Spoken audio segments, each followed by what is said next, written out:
So, just going back to the AGM there. Yeah. It was quite a lively AGM. I think was one word that I read about it. Yeah, well said.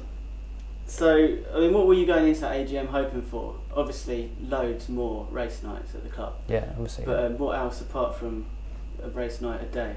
A race night a day was obviously my number one priority. But second to that was difficult, really. I wanted to air something that I tried to keep to myself for quite a lot, which was how much of a challenge it is to keep a club like us going.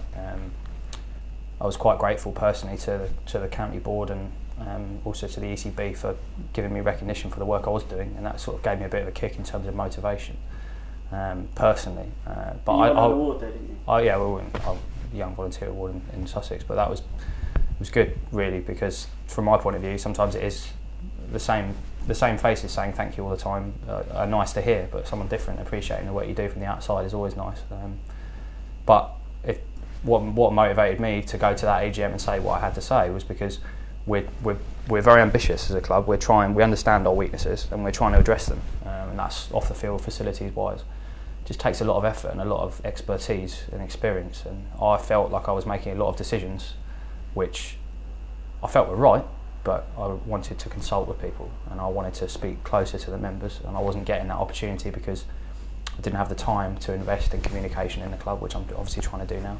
And I didn't have the expertise in terms of the time around me. The guys that I could call upon were so busy with other things that maybe a couple more members of the team that had their eye specifically focused on a couple of tasks who were in the detail like I was, could give me another blend of experience. And I didn't feel it was right to make decisions that would affect the future generations of the club on my own.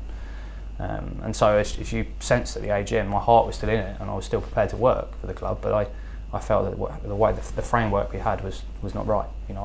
It's not mine to run. It's not my baby sort of thing. It's just something that's evolved over time, and I wasn't really happy the way it was going. So I just sort of come and make it clear. And if someone wanted to take the chairmanship off me, that was great because I still wanted to be part of the team. But as it's ended up, I think we've ended up in kind of an informal position, which I'm actually quite comfortable with. I think with Graham, myself,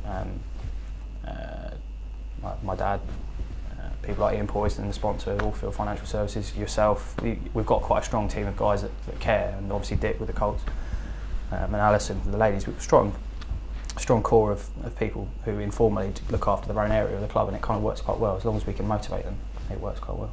Okay, so that's great. Things are looking on positive. Looking ahead then, 2011 and beyond, there's lots of exciting things going on at the club, especially the amalgamation with the hockey club and the football club.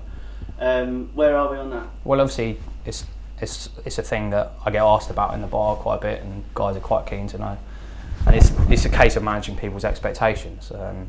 We have formed a company, a proper unified business which has 6 directors, 2 from the Football Cricket Club, 2 from the Hockey Club, 2 from the Football Club. Obviously, equal representation there, and that's sort of designed as a management company to take over what would be a new building, along a very similar model to what runs elsewhere in the league at East Grinstead and Horsham, places like that. We've kind of got that in place, so it's the vehicle's ready to go, which protects individuals and the club from the financial risks that will be necessary to take us to that point. We are at present, we've paid so far one lot of architects' fees to engage an architect on the concept behind the build and what's required, and give us some sort of indication of cost, so we know what we're looking at with our funders. We have engaged the ECB, we've met with the ECB, and obviously they'll be a third of any grant funding that's required. At present it looks like the Hockey Club will be paying for most, if not all of it themselves. But there are a few stumbling blocks on the way still. The Hockey Club are in for permission for pitches to running north-south of the ground, which is obviously out there in terms of coming down on the Blatchington Mill site. That still needs to go through the public, still needs to go through the school's full support, so there's a lot of work going on from them.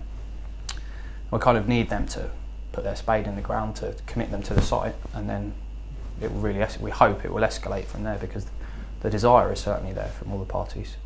We understand, and the motivation for us as a cricket club, the reason why I'm doing it is because I can see that big is beautiful to an extent. The world's going that way, I think, and I think we need to be prepared to providing that the risks are right for us as a club and we look into them, which is why I wanted the people involved to look at the future and understand what we could gain out of that, and that is a bigger corporate package to potential sponsors, a bigger catchment, more potential to drag in volunteers, which is another thing we struggle with, because could be quite a big club, and we may also be able to engage a professional bar staff, a professional organisation, which gives you a nice blend of the professional and the amateur. And if we did that well, it would work very well, and it has worked well in other places across the country. And we've looked into that as a committee, and we hope that we can achieve that, especially in a place like Brighton. And why does the club want to do it? Is it to secure the future for the cricket club, or is it a money-making scheme?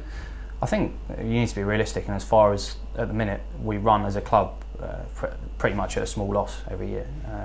We try and run a service to quite a small membership that's quite demanding, and it runs heavily on volunteer support. So that bar that everyone drinks at is managed as a business by people who don't run it as a business. So it's not obviously their own their thoughts. So they're obviously doing other work to get food on the table, and that is quite difficult to sustain because you rely heavily on 4, 5 something.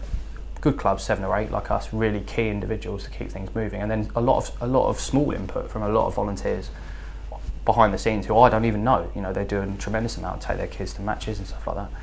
And you just think that the way the world's going at the minute, the way time is at the minute, it's something we need to look at. We need to look at different structures to make things work better, and we can't rely on a sponsor we just happen to know or a thing. We need to make ourselves attractive, and we need to try and move with the times. The big clubs in our league are doing that. They've got multi-sport setups, Horsham, Hastings to an extent, but there's good and bad case studies around the league that we can learn from. So I don't, in a sense, feel we're pioneering. I think we can learn from what's good and bad about what's gone around, and we're actually quite lucky in a sense that we're in the biggest city in Sussex. And I think more than anything, people outside of the club want it to happen. They can see the potential for it to happen. So that's business and also the council to an extent. I mean, they've certainly been very supportive of me so far, in the school, and there's an appetite for trying to join from funders, trying to join into some sort of hub so we can use the resources efficiently. But for years and years, buildings have been built by football,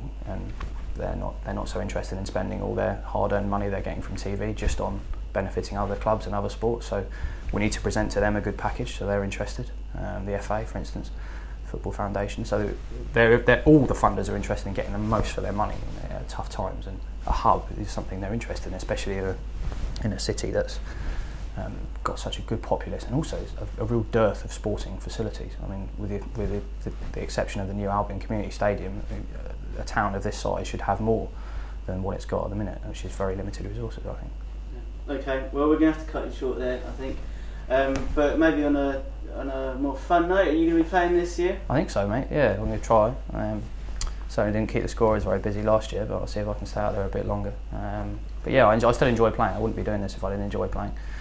I still enjoy seeing the guys, and I think the game's brought a lot to me, and I'd certainly like to be playing for the club and giving a bit back, if I'm honest, even if at whatever level I get chosen to pick at. I hope I don't have to drop myself or guys have to drop me, because it's always a tough conversation to have. But yeah, I'll certainly be available for selection.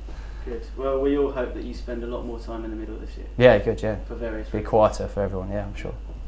Excellent. Thank you, Chris. No problem. We'll catch up with you soon, I'm sure. Thanks, mate.